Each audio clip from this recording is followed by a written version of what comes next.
All right, all right, all right, all right, all right.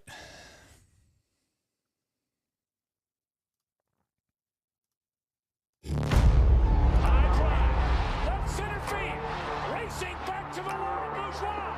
The Reds are National League Central Division champions. In the air, left center field. Did he? He did! He did! Reds win! Reds win! Line to the right field. Genius, the first run ever with 4 home runs in a game. Can you believe it? In the air, down the right field line, doesn't have a chance. The Reds have won on a 3-run home run on opening day by Ramon Hernandez. A strike away and out away is Homer Bailey. Ground ball to third. Frazier gloves. Throw to first. And Homer Bailey, for the second time in his major league career, has tossed a no-hitter. Oh, gosh. Oh, are you kidding me? Holy Moses, the second player in major league history to hit 7 home runs in the first 10 games. In the air, and the Reds win. What a dream beginning to the career of Jay Bruce.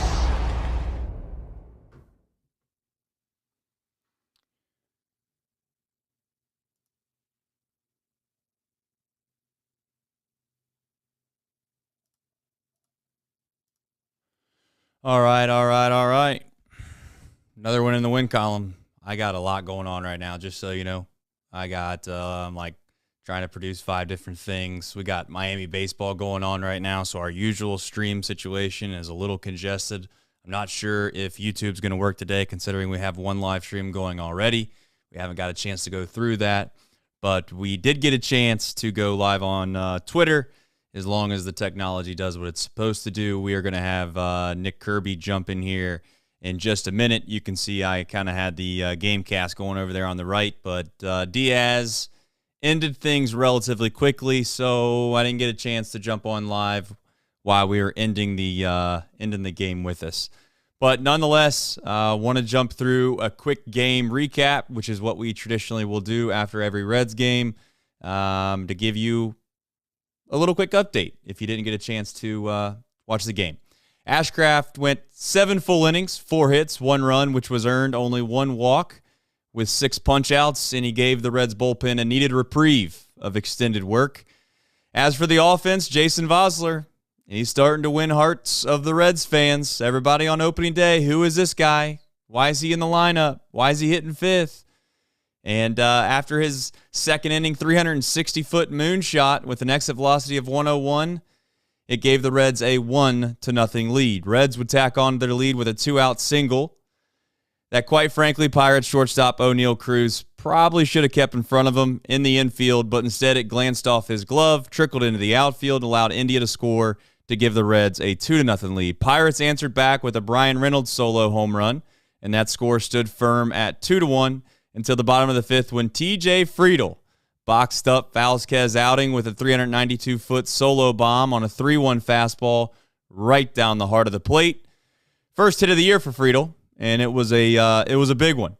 Score was gridlocked at 3-1 until the top of the 8th when Young replaced Ashcraft, and after 2 runners reached, he parted ways with 1 out and runners on the corner to Derek Law. Law got McCutchen to fly out to short right to keep runners at first and third. Good job by Benson coming in with a strong throw to the plate, and Carlos Santana then grounded out to first, and the Reds held a 3-1 lead. And yes, this is 2023. McCutchen and Carlos Santana are still playing baseball. Diaz came in the 9th, shut things down, and the Reds are in the win column again to win the series 2-1. And we're in a situation now to where, like it or not, the Cincinnati Reds are in first place after the first series. I get it. They played the Pirates. Not going to take this too far. A couple quick notes I made during the game.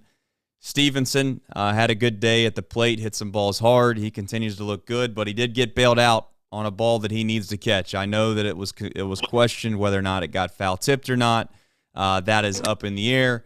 But Stevenson's got to catch that ball. It allowed runners to advance to scoring position with 2 outs. And the small things are winning plays. Luckily, the sharp hit ground ball by Vossler, or was fielded by Vossler. He stepped on the bag and got him out of the throw. I know that many people aren't going to bring that up, but again, I'm hoping Stevenson can somewhat clean that up. We got my man, I think, Nick Kirby checking in the house. He is coming from the friendly confines. That is Great American Ballpark. Nick, you ready to jump on this thing or what, man? How we looking out there? Here, hold on 1 second. Oh, he's. I'm gonna take a guess on where you're at right now. You look like you are. This is really tough, Nick. You're not giving me a whole lot of love, man. All I see is a white fence with a. Look at my man Clay. Is he in the house? Just baseball. A lot of fingerprints on the screen right now, boys. A lot of fingerprints on the screen. You're gonna have to just huddle up and like almost kiss each other. That's just the way this thing's gonna have to work. There you go. That's better. Can you hear me, Nick? I can hear you. What's up? All right. I know when you're at the game, it's tough to see, but tough to understand maybe all the nuances that come with it. But you got a pretty decent day at the ballpark, and the Reds won, so it couldn't have been too bad. Overall thoughts? Well, it was a much more better weather day than yesterday, that's for sure. Just a perfect day. What do you think, Clay? Yeah, so the things that I noticed right off the bat was the lefties in the lineup for the Reds kind of going after Vince Velasquez there early. And then a big spot in the game was Derek Law coming in the 8th inning. And you know, Nick and I were talking about, does Diaz need to come in here or not? And we were kind of wondering, you know, why is Diaz not in? But Derek Law came in, got the job done in a huge spot.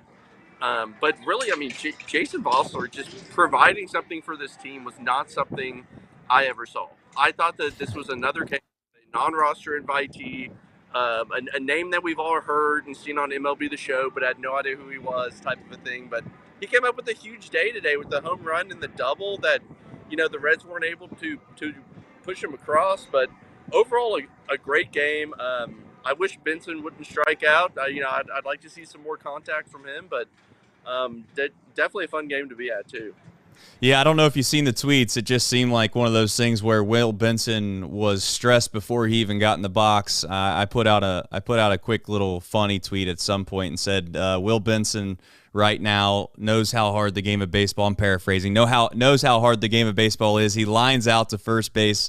You thought maybe there's just a small chance that he could find a way to get on base and relax those nerves, because there's no question he's nervous right now. He's just trying to find a way to get on the board and prove to the Reds fans that he's worth his stay here at the big leagues. And then you got Jonathan India out here just shattering baseball bats and getting hits, and he looks like baseball is incredibly easy. So one's on the other side, and the other one's on the complete other side. Maybe not for India's sake, but maybe for Benson's sake, he'll figure it out. But the first thing to go ahead, Clay, you got something?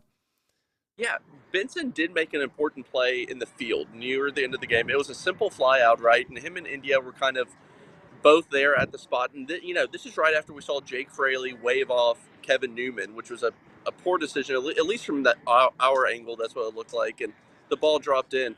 Benson makes the simple catch, fires it home. It looks like a nothing play that we all forget, but that kept the runner at third, which ended up being huge in that game. Yeah, I run through a couple things. I don't know if you can even see the rundown, guys. We'll make this a relatively quick and short show. I know you got to get on the road, Nick, on your merry way back to your hometown up near Cleveland, and now we're good. Pitch clock. We were only here 2 hours and 10 minutes. We got time. Let's go. All right. Well, you should see me right now. I got like a circus. I'm running around here trying to produce this thing. Ashcraft, let's start with him. I mean, he looked like a guy today. He certainly fit the billing of what, unquote, some people might refer to as an ace. I know that might be overused from time to time, but he shoved it. He looked good. He felt confident. He was fiery at times. He got some big outs and some big moments. You felt like the Pirates had a chance to maybe get him out of there a little bit earlier in the game, and they just couldn't find a way to get the clutch hit with guys in scoring positions, and he found himself, I wouldn't say he was in too many jams today, Nick, but he certainly pitched around a few trouble spots, and more importantly, he is what he is. He's in the zone a lot, and he's got good stuff. I think that he's slept on pretty significantly. Maybe not in these parts because we all know him, but whenever someone brings up the Cincinnati Reds, the first names that are mentioned are always Lodolo and Green, and Ashcraft's kind of this, throwaway name you throw in there, and he's starting to maybe prove to people, not only in the spring but the first start of the year, that he should be listed right up there with those guys. Yeah, no, absolutely. I like the way you said that. I don't think he should be like the third wheel. How about 7 innings, 95, only 95 pitches in his first start of the year? I mean, that's big time, especially after, the first two guys had to really labor out there. I think Lodolo was a little bit more tough luck than anything, but nonetheless, I mean, Ashcraft came out there, he was pumping out strikes. This guy's just a big time pitcher, and I don't know what the end of the year his numbers are going to look like. But I was talking with Clay, and we were talking to a couple of other people, throughout the game. I feel like Graham Ashcraft's floor at this point is a league average pitcher, and for that to be the case after, this guy wasn't really that high of a prospect until maybe last year. I think that's big time for the Reds in their future. Let's give Clay a chance to talk about Ashcraft. Yep. Yeah. So to me, the best thing about Ashcraft is coming up through the minors, he was able to produce ground balls at over 50%. In a place like Great American Ballpark, it's important to have players who are producing ground balls because you know how fast the ball can fly out of the stadium here. So I agree with Nick. His floor to me is someone like an Anthony DeSclafani who pitched for the Reds and was a productive pitcher. But, he has just disgusting stuff. The strikeout numbers are not exactly there, not yet. We saw an uptick in that in spring. If he can add, and I think Nick and I settled on around 8 to 9 strikeouts per 9, floating around 1 per inning, that could help so much. But at the end of the day, he's going to produce enough ground balls, and I just think he's going to continue to develop. And the Reds have, at one point I thought, okay, maybe he's a 4 or 5 long term, but I mean, he's showing everything that looks like a 3. Yeah, I mean, he threw the ball well today. We'll see. Again, we try not to, I guess, overextend ourselves with the circumstance that is just one outing. But I'm to the point now where, I don't know, I just like the way he competes, too. I think there's something about the idea of having a guy that when he goes out there, you can just tell that he's a little bit of a bulldog. And, it doesn't mean that not all guys that make the big league level aren't trying. That's probably a little bit of a tired point. But it is nice to see a guy that goes out there that maybe he does elevate his pitches when he knows he's in a bigger spot than usual, and he did that today. There was a couple times where, like I said before, the Pirates had guys in scoring positions. It was only 2-1. It wasn't like this was a 5-1 game. You felt like the game was in the balance for most of the game all the way until the end, and he made enough big pitches to get through there. Next thing on the line item is a fun offense. I don't know how else to say it right now. They are relatively fun to watch. I know that in spring training it was a little bit of this weird situation, guys, to where you were like, is this what we're gonna see during the regular season? Are they gonna try to take bags? Are they gonna Friedel bunting for hits? Are we gonna see this when the lights come on? And so far that we have, and again, not to get too over ourselves or over our skis, if you will, 3 games in, but so far it's been fun to watch them play offensive baseball. Big Voss, he came to play this weekend. How about that? No, I feel like the Reds today, they only scored 3 runs, but Pirates made some really good defensive plays. Reds were on base a lot. They were aggressive on the base pass at times. Nice to see TJ Friedel put one really good swing on the ball after kind of a slow weekend. I mean, it's such a small sample at this point, but Right. I thought the Reds really throughout the entire weekend had pretty good at bats. Now, granted, this is the Pirates. Outside of Mitch Keller, 2 of the 3 pitchers that you're facing are guys that probably project to be below average this season. But hey, you got to play what's in front of you. Reds came out; they took 2 of 3. I thought overall the offense looked pretty good. Clay, what was your thoughts?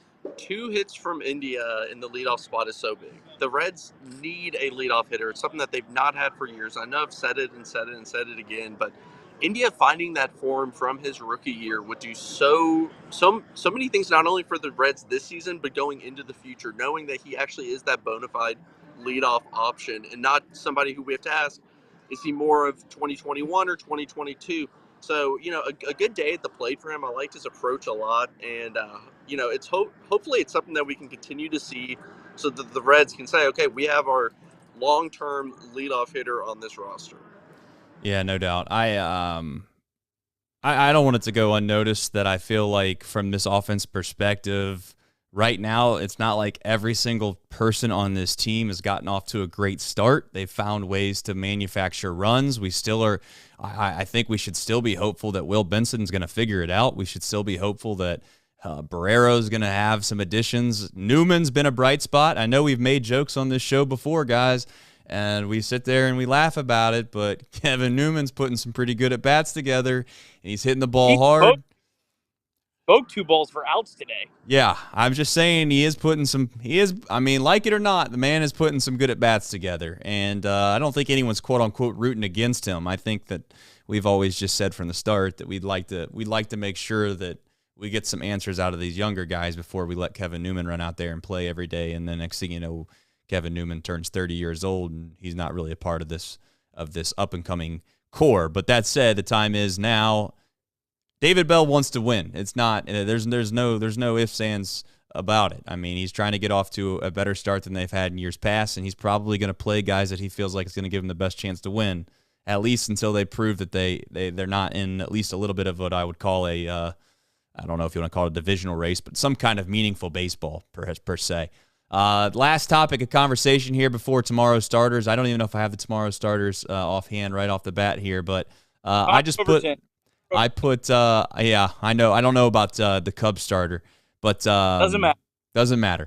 I put Law on here as the last subject matter. I mean, he came into a big spot today. He delivered, got some big outs, like I put in the rundown here that I don't think you were privy enough to probably listen to before the show started, Nick. But he got McCutchen to pop out to Benson in short right, and then he got Carlos Santana to ground out to first. And that, yes, I told obviously the listeners, this is 2023.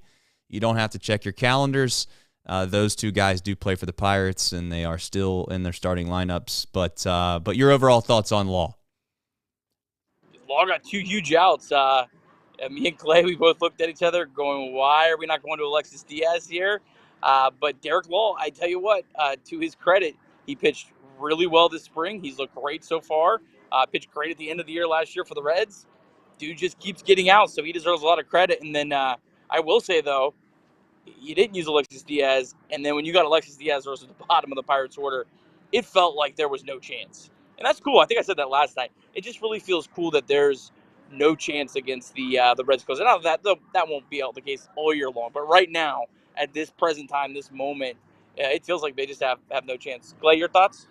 Yeah, Law was put in a spot that he's probably never been asked to be put in that spot in his career. I mean, Let's be honest. He's not somebody who's been established and has this huge track record. So a vote of confidence in him from Bell, and, he performed. And I thought, getting McCutchen out, I thought, okay, that was a little bit more predictable. But Santana hits the ball hard, and he didn't have the best day. But from that lefty side, I was a little bit worried and was able to get the ground ball, which is exactly what they needed. And, overall, it just felt good. Like, this feels good to have a team that now has 2 wins.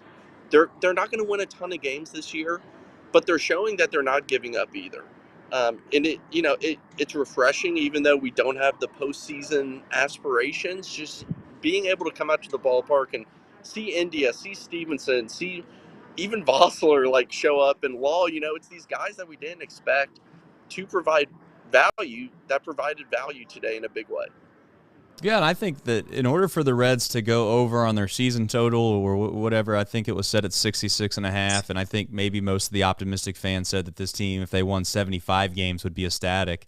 I think in order to get to that 75 win column, you're going to have to win games like today where, quite frankly, the game's in the balance in the middle innings, and you get a guy like a Law who at the beginning of the year, if I told you that he was going to come into a game with a 2-run game with runners on first and third with 1 out, and he was going to come out and not only give up the lead, but he wasn't even going to allow a run, then those types of things, to where that's the difference between winning 65 games and 75 games, is those incremental wins that they always say. I don't know what the cliche quote is, which is, you're you're going to win 50 games and you're going to lose 50 games. It's what you do with the other 62 that matters. And today felt like one of those other 62 to where this game could have easily been lost based off of a couple pitches here nor there.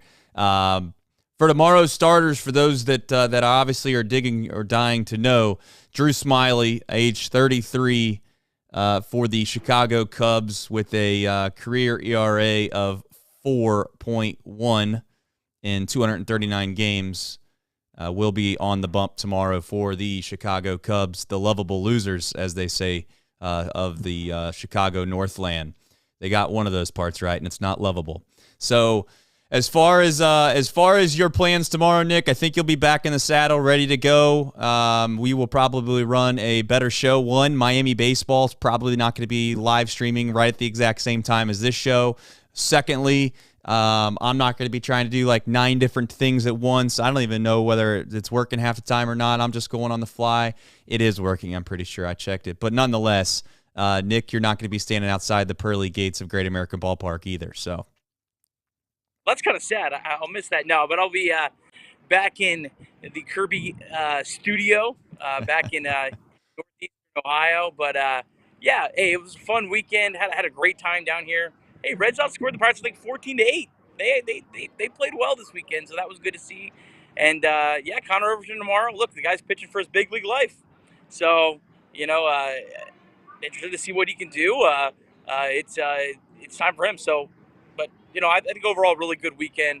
Had a great time and excited for this season. Clay, you got any final thoughts? Be ready for the bullpen tomorrow. I mean, Smyly he does not go deep into games. Overton probably won't pitch well enough to go deep into games. So be prepared for a lot of bullpen tomorrow.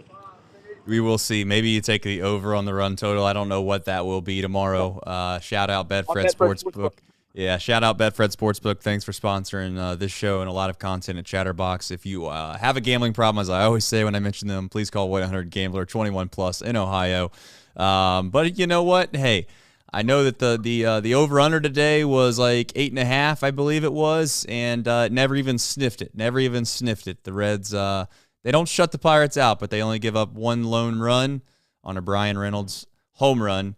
And I'll let you get back to it, Nick. I know you got a little bit of a drive. Safe travels. I appreciate you coming down. Clay, thanks as always for not only supporting our show and supporting us, but being as knowledgeable as you are and being a Reds fan, which is the best attribute one could have outside being a family man. So congratulations to you, Clay. Appreciate it.